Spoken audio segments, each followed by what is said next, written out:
How long does it take to learn a language? So basically this video is going to be talking about the amount of time it takes to actually learn a language. And by learn a language, we're going to define that as you don't necessarily need to be fluent in it, but you do need to be able to speak it fairly well. So be able to have conversations with people and that kind of thing. So this video is for beginners, and we're basically just going to walk through the things that kind of impact how long it takes to learn a language. So how long does it take to learn a second language as a beginner is the question. And the answer to that, unfortunately, is it depends. There's no exact time to learning a language, obviously, because there's many different languages. Everyone learns it at different speeds. Everyone puts different amounts of effort in and so on. So the best way to actually answer this question is to talk about what impacts how long it takes to learn a language so that you can do the best you can to learn as fast as possible. And obviously, I'm not a shortcut merchant. I'm not about trying to, learn in 10 minutes or any kind of scam rubbish like that. This is just kind of to give you the honest truth, and so you can implement that and kind of learn as quickly as possible, because I mean, everyone wants to learn quicker, I suppose. So the answer to this question depends on two different things. So obstacles and investment, these two factors are the only two things that matter as far as learning the language and speed. So a lot of influencers will try and lie about how long it takes. They will say they're able to learn in 1 month, 1 week, just absolute rubbish like that. And that isn't true. Nobody can learn a language that quickly. However many asterisks they try and chuck on and go, oh, I already knew this, or I didn't actually have full fluency and that kind of thing. It's all just rubbish. They're just lying. It does take a very long time to learn a language. You're looking at months at an absolute minimum. It'll take you over a year as a beginner. So these two things I will explain now, but they are the only two things that matter. Before we begin though, if you are watching my content, you're definitely in the top 1% of people who consumes actual educational content instead of brain rot. If you haven't realized, this video is not like a hyper-edited YouTube short full of rubbish. My goal here is purely to educate you guys and try and benefit you intellectually as much as possible. So I would appreciate a subscriber. It definitely is a win-win for both of us. I get an extra subscriber and you're able to keep learning and progress way faster, because the content I make is designed to educating people. It's not designed to, being a silly brain rot YouTube short or that kind of thing. So I also have the link in the description to my language learning Discord as well, which is completely free. And I do online coaching, but we'll talk about all at the end after I've given you the value you came here for. So on with the video. The two factors, obstacles and investment, these are the only two things that genuinely impact how long it takes to learn a language. So people try and hammer home. If you ask anyone, even people who don't know languages, who try and give you advice on them, which is really weird that people do that, but they will try and hammer all these different things, like how different is the language, how much are you studying, is the language difficult, is it like an Asian language, is it all these other things, do you have resources, do you have a native speaker, like they'll give you like 18 different things that impact how long it takes to learn the language, and then obviously you just have no idea because that's too many things to consider. So what I've found is all of those things I just said, all the how different the language is, all those kind of things, they can all be summed up under these two categories, the obstacles and the investment category. So I'm going to explain them both now, and this will give you a very clear idea. Just to note, I've already said this, but as far as when I say how long it takes to learn a language, it doesn't really matter where the end point is. I guess we could say it's like either fluency or conversational fluency. So like maybe C1-ish level if you do want like an actual like numerical amount kind of, but the end point is not important. It's just how long it takes to actually learn stuff. And if you took the same point in various languages or whatever, it would be the same thing essentially. So obstacles, any factor that could potentially increase learning time or make the process more difficult. Any kind of obstacle is basically, it's going to be tougher to learn, and it's going to obviously take longer. And investment is things you do and the amount you're willing to invest into your learning, and these things will generally speed up the learning process. So these two factors are polarized as well, which means that they're antithetical, if that's a word. One of them increases the amount of time it takes to learn, one of them decreases the amount of time it takes to learn. So yeah, now I will show you in a visual demonstration what I mean. Bear with me, I am drawing on a laptop. So I don't actually have like a pen or anything, I'm literally just drawing with the cursor. So as you can see, on this left side here, if I can get rid of that bloody thing in the way, we've got learning time on the y-axis. So the higher it is, the longer it takes to learn. The lower it is, the less learning time there is. So ideally we want them really low. I've got obstacles in red and investment in green, and we're just going to show less or more. So with obstacles, if there are less obstacles here, then it will take less time to learn. And if there are more obstacles over here, it'll take more time to learn. So the obstacle line is going to look kind of like this. if you're doing a language with, or sorry, not if you're doing a language, if the language you're doing and everything else, like you're a beginner, that kind of thing, if you have a lot of obstacles in the way, so a lot, it's going to take a long time to learn the language. You're going to be up here because you have all these obstacles in the way. If you have everything going right, which we'll talk about the actual types of obstacles and stuff later, you have less obstacles, you don't really have anything in your way, you're going to be able to learn a lot quicker. Obviously, this doesn't mean zero time to learn, but it'll be quicker. With investment, as I said before, they're polarized, so it's the opposite. So go away, that's really annoying. With investment, if you invest more, it is going to be quicker to learn the language. So if you're investing as much as possible, down here, that's right. So if you're investing a lot of time into learning a language, which is down here, far right, you're investing as much as possible, it's going to not take as much time to learn the language. And if you're investing as little as possible, down here, it's going to take a lot longer. So as you can see, when there's less obstacles and more, when there's less obstacles when there's more obstacles, for example, and more,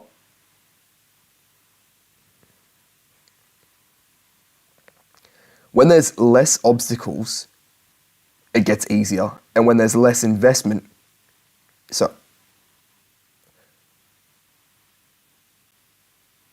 when there's less obstacles, we'll just look at this less here, you can see it's an easy language. And when you don't invest time, you can see it takes longer to learn the process. And if we look over here, when there is more investment, you learn quicker. There's less learning time. And when there is more obstacles, it takes longer to learn. That is pretty straightforward and it probably makes sense.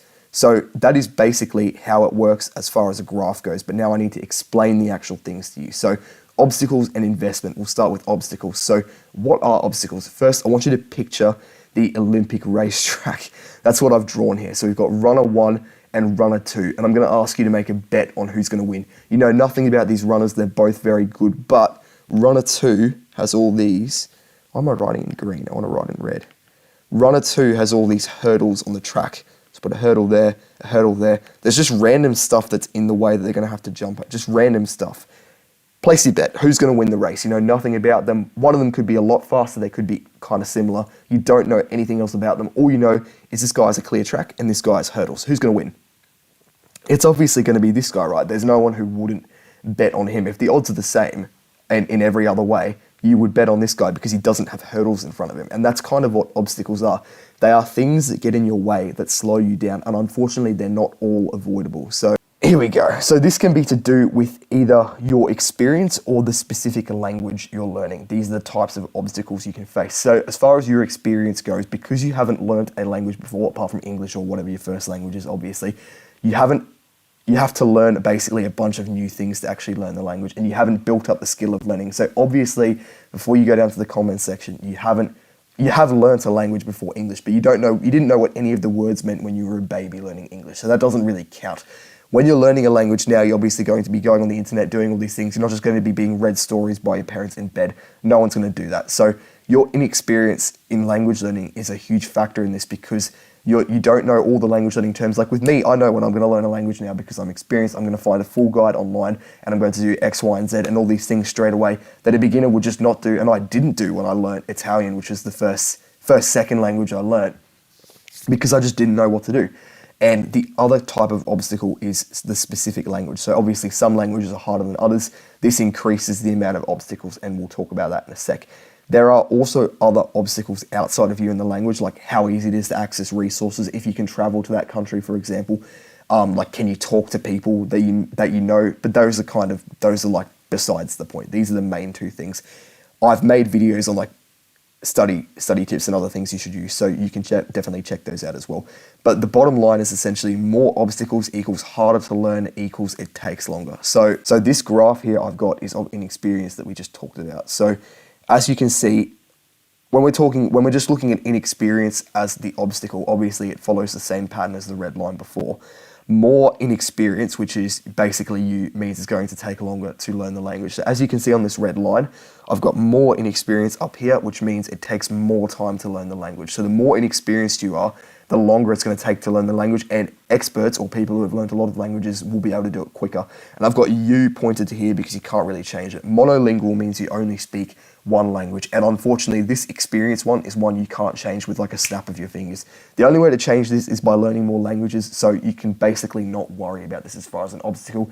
It's just important to recognize it, because if you don't recognize it, you'll probably be constantly fed up that other people are learning faster. And it might sound silly, but you do need to remember that they have probably learned multiple languages and you haven't. So it is going to take longer. You're in the worst possible position at the moment, but the only way out is up, really. You can only really get better. So that is you here with learning one language. Once you've learned a second language, it's phenomenally easier. Then you've got multilingual, and then obviously polyglots are going to have the easiest time. So that's experience on a graph. As far as the language goes, the language difficulty, as I said, is extremely important. If you pick an easy language, it's going to be easier. If you pick a hard language, it's going to be harder. That's just straightforward. So hard languages are generally languages that aren't related to English.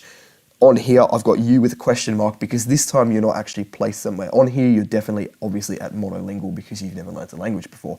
But with you question mark, you actually get to pick which kind of language you want to learn. So if you want to learn Mandarin, Arabic, or Russian, any kind of hard language, it's obviously going to take longer, but that's on you. I wouldn't recommend it. I recommend you start with one of these ones down here and learn a like Romance language or Germanic language, an easier language. So if you pick a hard language, which is more language difficulty, increased language difficulty, it's going to take longer to learn a language. Intermediate languages, obviously going to be somewhere in the middle. And then the easiest languages like Italian, Spanish, Swedish, French, Dutch, Norwegian, there's more. Those are all going to take the least amount of time. They're obviously still going to take an effort, but I'd recommend you pick those. So as far as obstacles go, we could talk about what makes languages hard and which languages are easiest. I've already made videos on them, and I'm actually considering making another one because I think my old video was quite bad, and I've also got a better mic and stuff now. So languages that are more similar to English as a general rule are easier. So you want Romance languages like French, Italian, Spanish, Portuguese. I haven't written Romanian because it's got a lot of kind of Slavic, almost Russian influence, which can make it more difficult. And Germanic languages like Norwegian, Swedish, Danish, Dutch, Afrikaans, those are all the easy languages, those 9 there. There's obviously others, but if you're going to learn a first language and you've picked one of those 9 there that I've got here, if I can do a circle without completely crossing everything out, then you've struck gold. Those are the easiest ones. The hardest ones are generally Mandarin, Arabic, Japanese, Korean. Russian's fairly hard, but it's probably not as hard as them. And most things African or Asian steer clear. The reason for that is because they are extremely different from English. And I presume English is your first language. They're extremely different from more Western languages, which is going to make them the most difficult. Obviously, you can learn them if you want, but just be prepared. It's going to be more difficult than if you had settled with one of these ones.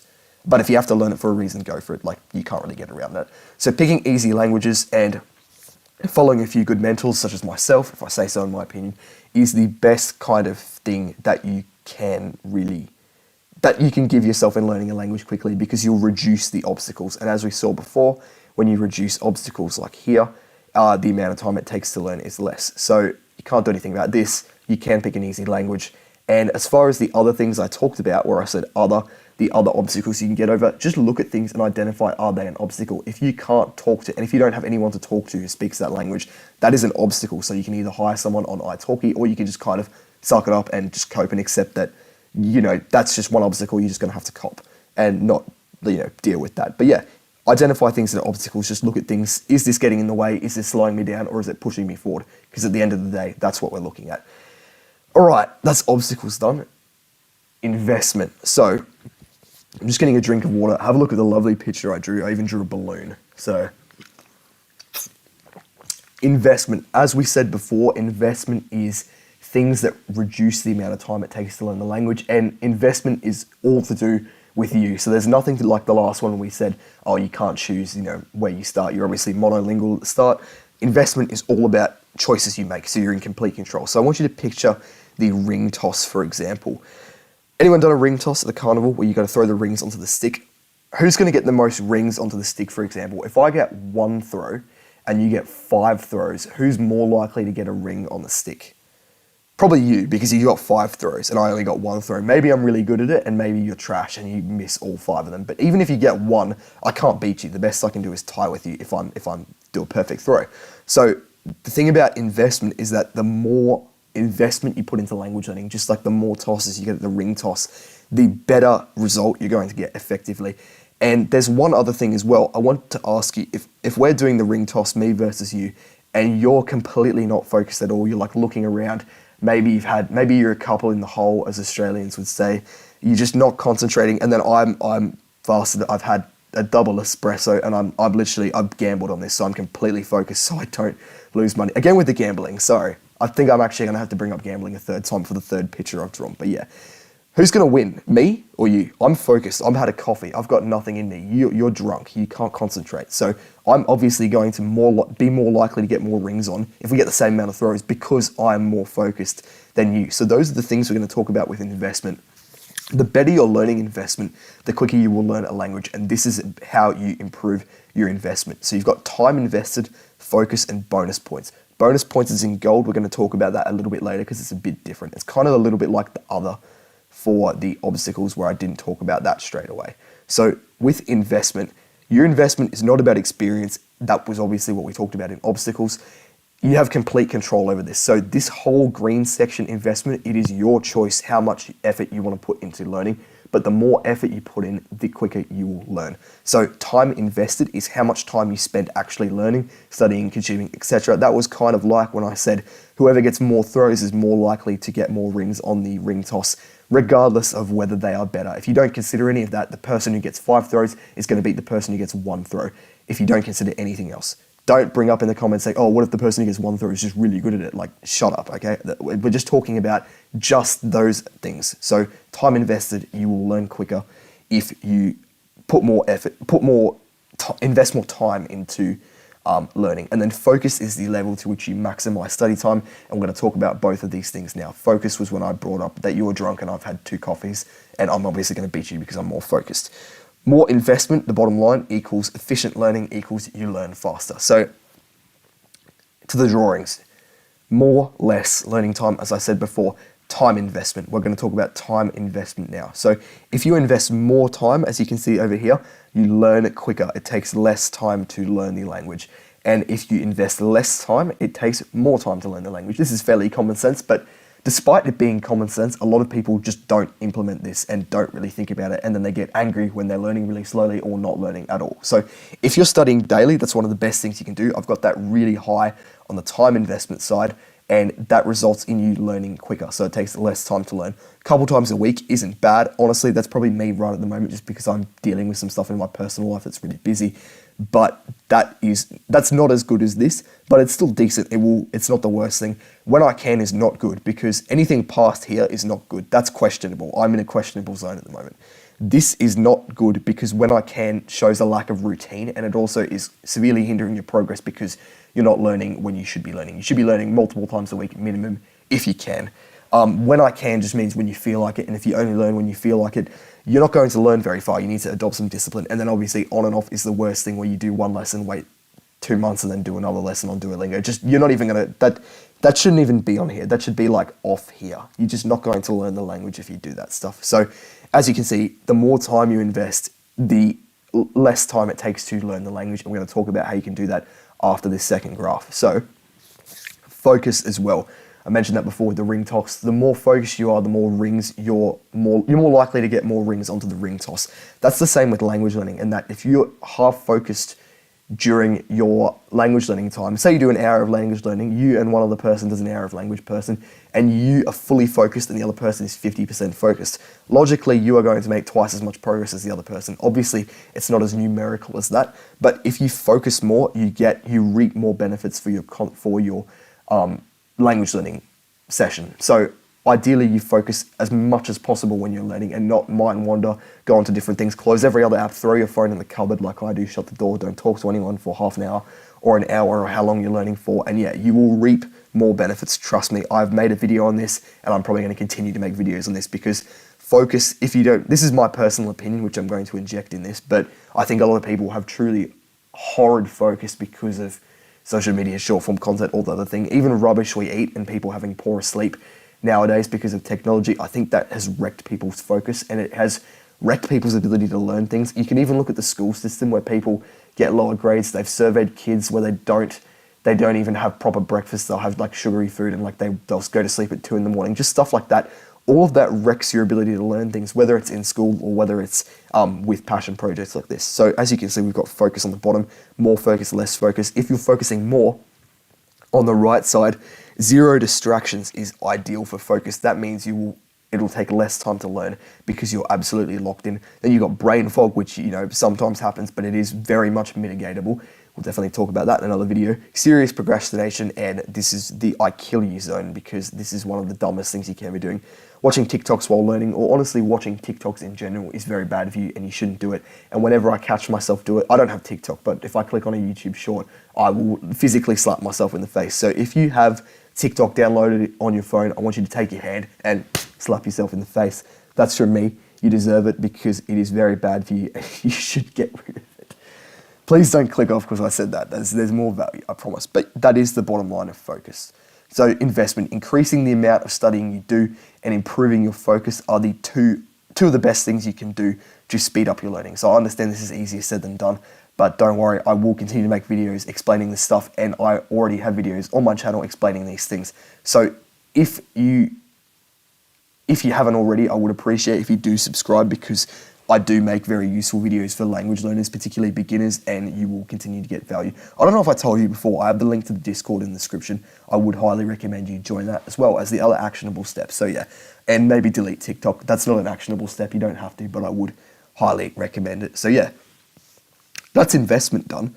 So just looking back at that graph that we drew before, as you can see, the more focus, the more time investment, the quicker it is to learn a language, and the less focus and time investment, that kind of thing you have, the longer it's going to take. And obviously obstacles is the opposite of that. You want less of them so you learn quicker. You don't want more of them. That's bad. You want more time investment, less obstacles. You want to be in this zone down here. If I can highlight, if you're in this zone down here, so for example, you pick an easy language like Spanish or Italian, so that puts you low on the obstacles section. And ideally, you can even talk to someone who speaks Spanish, that kind of thing. You're really low in the obstacles section, and you learn every single day or most days a week. That is going to put you in this kind of section here, where it's going to take as little time as possible. It'll definitely take less than 18 months of you doing these things. Maybe a year-ish for your second language, which is really good because you're trying so hard and you've picked an easy language. Down here, you'll be down here. If, for example, I need to change my highlighter color, what do you reckon we go to?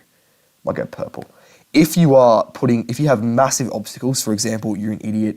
Well, you're not an idiot. You can learn Mandarin if you want. But if you pick Mandarin as your first language, that's going to put you up here. No, I picked purple. Why isn't it changing the color? You're up here, and then if you do not invest time, so you're just learning when you feel like it, you're going to be up here, and it's going to take a very, very long time to learn the language. So as you can see, here is when you make bad decisions, you don't invest time, and you've picked a difficult language. Here is when you've picked an easy language, and you're investing a lot of time. Be in the yellow section, don't be in the purple section. The purple section will make you want to cut your own eyes out. So what about bonus points? This is the last picture, I promise. I do like drawing pictures though, because they're really whack, but bonus points. So I mentioned before in about here, I think, bonus points, but I didn't want to talk about them. The reason I didn't want to talk about them is because you can't plot them. You can't plot them on a graph like I did with the other one. So you can obviously, more time investment is good, more focus is good, less obstacles is good. We know these things, but you can't really plot bonus points on a graph. So what are bonus points? I want you to picture the bench press. So you've got guy number 1 and guy number 2. Yes, I copy pasted it. Don't try and look for the difference.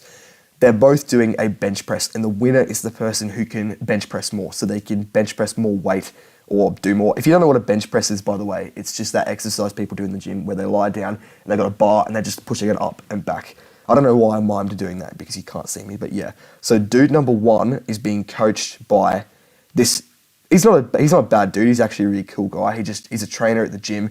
He's pretty strong, which you wouldn't see because he looks like a twig. But yeah, he's kind of like an average guy, but he's like decent. He's in good shape. He's a good trainer. And guy number 2 is being coached by Arnold Schwarzenegger. So for the last 1 month, they've been preparing, or whatever, a few months. It doesn't matter. Shut up. But he's being trained by, former Mr. Olympia or whatever, Arnold Schwarzenegger. Who's going to win? If you don't know anything about these two guys, all you have to do is place a bet. Last time I bring up gambling, I promise. You have to place a bet on who's going to be able to bench more weight, and the only thing you know is who they're trained by. You'd pick guy number 2, wouldn't you? Of course you'd pick this guy because he's being trained by Arnold. Like, this is no disrespect to this guy, but when it's this guy versus Arnold, it's the only thing I have to consider.